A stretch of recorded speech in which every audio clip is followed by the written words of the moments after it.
तो दोस्तों आज की इस वीडियो में हम जानना चाहते हैं कि एक विंडो एसी किस तरीके से काम करता है। देखिए, विंडो एसी के कॉन्सेप्ट को समझने से पहले एक सिंपल सा किचन कॉन्सेप्ट आप समझ लीजिए। अगर आपको पानी को गैस में यानी कि वाटर वेपर में कन्वर्ट करना है तो आप क्या करोगे?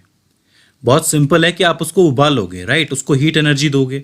जैसे ही आप पानी को हीट एनर्जी देते हो तो क्या होता है कि जब मॉलिक्यूल्स की काइनेटिक एनर्जी एक सर्टेन लेवल से ज़्यादा हो जाती है तो फिर वो निकल निकल के आगे बढ़ते हैं और इस तरीके से वो फ्री हो जाते हैं और फ्री पार्टिकल के साथ वो गैस में कन्वर्ट हो जाती है। ठीक है, राइट? तो इसका मतलब लिक्विड को गैस में कन्वर्ट करने के लिए हीट एनर्जी देनी पड़ती है, राइट? वो हीट एनर्जी लेता है। अब अगर वहीं पे उसी वेपर को या फिर गैस को हमें लिक्विड में कन्वर्ट करना होगा तो हम क्या करेंगे? तो आप लोगों ने सर्दियों में देखा होगा कि जो वाटर वेपर होती है वो गाड़ियों के शीशों पर जम जाती है, राइट? फिर वो पानी हो जाती है। तो ऐसे में जब आप किसी गैस को लिक्विड में कन्वर्ट करते हो तो वो एनर्जी छोड़ता है और फिर वो जो लिक्विड होता है अगर उसको जमाना हो यानी कि वो बर्फ बनाना हो, लिक्विड बनाना हो, तब क्या हो? तब वो और एनर्जी छोड़ेगा, राइट? तभी तो जाकर के वो सॉलिड बन पाएगा। तो काइनेटिक एनर्जी उसके जो पार्टिकल्स की है वो धीरे धीरे कम होती जाएगी, तभी वो उसमें बर्फ में कन्वर्ट हो पाएगा या लिक्विड में कन्वर्ट हो पाएगा। तो याद रखिए कि लिक्विड जब गैस में कन्वर्ट होता है तो वो एनर्जी लेता है और गैस जब लिक्विड में कन्वर्ट होती है तो वो एनर्जी छोड़ती है, रिलीज करती है। बस यही कॉन्सेप्ट आपका विंडो एसी के अंदर काम करता है, जिसके अंदर एक केमिकल का पर्टिकुलर मिक्सचर होता है जो लिक्विड में भी कन्वर्ट होता है और गैस में भी कन्वर्ट होता है और इस तरीके से वो आपके घर की हीट को आपके घर से बाहर फेंकता है। पहले इसका कंस्ट्रक्शन देख लीजिए कि इसका कंस्ट्रक्शन कैसे होता है। तो आप लोग यहाँ पर एक डायग्राम देख सकते हो जिसके अंदर आपको दो फैंस नज़र आ रहे हैं। यहाँ एक पंप नज़र आ रहा है, यहाँ एक वेल्व नज़र आ रहा है, राइट? यहाँ एक रेडिएटर, यहाँ पे दूसरा रेडिएटर, ठीक है? और यहाँ दो फिल्टर्स नज़र आ रहे हैं। ये एक विंडो एसी के अंदर का डिज़ाइन है। एक एक करके इनके काम और नाम को समझते हैं। सबसे इंपॉर्टेंट पार्ट की बात सबसे पहले कर लेते हैं। होता यह है कि ये जो आपको रेडिएटर नज़र आ रहे हैं ये दोनों रेडिएटर एक कॉपर पाइप से बने हुए हैं। आप गौर से देखोगे तो इस रेडिएटर के अंदर जितने भी आपको छल्ले नज़र आ रहे हैं और इसके अंदर छल्ले नज़र आ रहे हैं ये सारे के सारे एक पाइप से जुड़े हुए हैं। तो ये एक पूरा का पूरा लूप है, राइट? इस छोटे पतले वायर के अंदर या फिर इस छोटे पतले पाइप के अंदर एक पर्टिकुलर केमिकल का मिक्सचर होता है जिसको कूलेंट कहते हैं, कूलेंट R410A।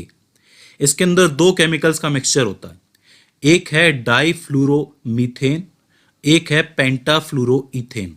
दोनों को मिक्स करके इसके अंदर डाला जाता है। अब इस केमिकल की खास बात क्या है? इसकी खास बात यह है कि अगर इस पे आप प्रेशर बनाओगे, इसको कंप्रेस करोगे तो ये लिक्विड में कन्वर्ट हो जाएगा और लिक्विड में कन्वर्ट होते ही ये अपनी हीट को बाहर छोड़ेगा, क्योंकि हमें पता है गैस जब लिक्विड में कन्वर्ट होती है तो वो एनर्जी को छोड़ती है। अभी अभी हमने देखा था, राइट? और जब आप इसका कंप्रेशन हटाओगे, इस पे से प्रेशर हटाओगे, तब ये जो आपका केमिकल का मिक्सचर है ये गैस में कन्वर्ट हो जाएगा, राइट? और जब ये गैस में कन्वर्ट होता है तो ये हीट को कैच करने लगता है। ये खास बात होती है इस केमिकल के अंदर, राइट? इतना समझ में आ गया? कोई दिक्कत नहीं है। अब बात करते हैं विंडो एसी के दूसरे इंपॉर्टेंट पार्ट पर जो कि है पंप, राइट? ये इसका मेन यूनिट है। होता ये है कि जब ये अंदर वाले रेडिएटर से बाहर वाले रेडिएटर की तरफ जाता है तब ये जो पंप है आपका ये इस केमिकल के ऊपर प्रेशर बनाना शुरू करता है, राइट? इसको कंप्रेस करना शुरू करता है तो ये लिक्विड में कन्वर्ट होता है। अब ये लिक्विड में कन्वर्ट होता है तो ये इस वाले रेडिएटर में पहुंच जाता है, ठीक है? अब डेफिनेटली अगर इसको एनर्जी बाहर निकालनी है तो एनर्जी इस पाइप से बाहर निकलती है, ठीक है? और उस एनर्जी को बाहर फेंकने के लिए यहाँ पर एक फैन लगा हुआ है। ये फैन हमेशा चालू रहता है। तो ये फैन की जो एयर है वो बेसिकली क्या करती है, इस एनर्जी को या फिर इस हीट को बाहर ले जाती है, बाहर फेंक देती है, ठीक है? और बाहर फेंकने के बाद डेफिनेटली ये केमिकल इस लूप को फॉलो तो करेगा ही, ये केमिकल आगे बढ़ना शुरू होता है, ठीक है? तीसरा जो इसका इंपॉर्टेंट पार्ट है ये वेल्व है। जब ये वेल्व तक पहुंचता है तो आप देख सकते हैं कि वेल्व के एक किनारे पे बहुत ही छोटी सी जगह है, तो ये इतना सारा लिक्विड यहाँ से निकल नहीं सकता है, राइट? तो ऐसे में होता ये है कि पंप थोड़ी देर के लिए बंद हो जाता है, ठीक है? और बंद होता है तो डेफिनेटली प्रेशर हट जाता है। प्रेशर हट जाता है तो ये केमिकल दोबारा गैस में कन्वर्ट होना शुरू होता है। गैस में कन्वर्ट होना शुरू होता है तो ये गैस धीरे धीरे करके इस पहले अंदर वाले रेडिएटर की तरफ बढ़ती है। आप देख सकते हैं कि इसका जो टेम्परेचर है कम हो जाता है डेफिनेटली, ठीक है? तब ये गैस जो है धीरे धीरे करके इस रेडिएटर में पहुंचती है और ये वाला जो फैन होता है आपका ये क्या करता है, ये चालू रहता है। तो ये डेफिनेटली इस ठंडे रेडिएटर से बाहर निकालता है ठंडी एयर, राइट? अब आप पूछेंगे कि ये तो केमिकल ठंडा गर्म हो रहा है, प्रेशर कम ज़्यादा हो रहा है, तो एयर कहाँ से अंदर आई ऐसे में? तो देखिए एयर के अंदर आने के दो रास्ते होते हैं। पहला तो आपके रूम में से यहाँ से एयर अंदर घुसती है, राइट। अब आपके रूम में डेफिनेटली गर्म एयर हो सकती है, ठीक है। तो वो गर्म एयर अंदर जाती है, इस रेडिएटर में जो इस वक्त आपका ठंडा केमिकल है यानी कि गैस है, वो जो गैस होती है इसकी गर्मी को कैच करना शुरू करती है, राइट। इसकी गर्मी को कैच करती है और फिर जब ठंडी हो जाती है आपके अंदर की जो एयर होती है, ये हीट सारी अब्जॉर्ब हो जाती है, ये फैन ठंडी हवा को बाहर छोड़ देता है, राइट। अब जब ये जो आपका रेडिएटर में जो केमिकल है ये गर्म होने लगता है, ये दोबारा पंप की तरफ जाना शुरू करता है, ठीक है। फिर पंप इसके ऊपर प्रेशर बनाता है, फिर पीछे ये पहुंचता है, फिर वापस फैन चालू होता है और फैन से क्या होता है, इसकी हीट बाहर निकल जाती है और ये जो साइकिल है चलता रहता है। दूसरी जो एयर के अंदर आने की जगह होती है, कभी कभी क्या होता है इस बाहर वाले फिल्टर से भी आती है एयर अंदर आती है, लेकिन वो क्या है कि डेफिनेटली ये ऑलरेडी यहाँ पे हॉट रेडिएटर होता है, राइट। तो वो और गर्म होके बाहर निकल जाती है, समझ रहे हैं। तो एक तो आगे से मतलब आपके अंदर कमरे के अंदर की हीट जो होती है, गर्म हवा जो होती है, ये अंदर खींचता है, उसको ठंडी करके बाहर फेंकता है।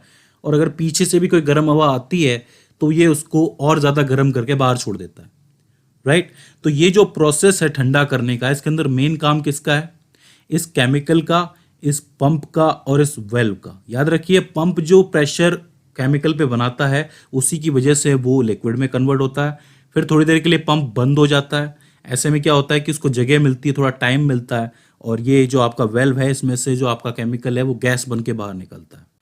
अब इसी में एक और इम्पोर्टेंट पॉइंट है ध्यान देने लायक, वो ये है कि कितनी गर्म हवा ये एसी अपने अंदर सोक करता है। इसका जो कंट्रोल है ये एक कंप्यूटर सिस्टम द्वारा देखा जाता है, यानी कि इसके अंदर एक कंप्यूटर सिस्टम होता है जो ये देखता है कि ये एसी अंदर से यानी कि इनसाइड द रूम और आउटसाइड द रूम कितनी गर्म हवा लेके जा रहा है, राइट। मतलब ये एक सर्टेन लेवल तक ही गर्म हवा को लेता है और जब पीछे बहुत ज़्यादा गर्म हो जाता है केमिकल, तब थोड़ी देर के लिए पंप बंद हो जाता है। तो पंप कब बंद होता है? एक सर्टेन टेम्परेचर के बाद। क्यों?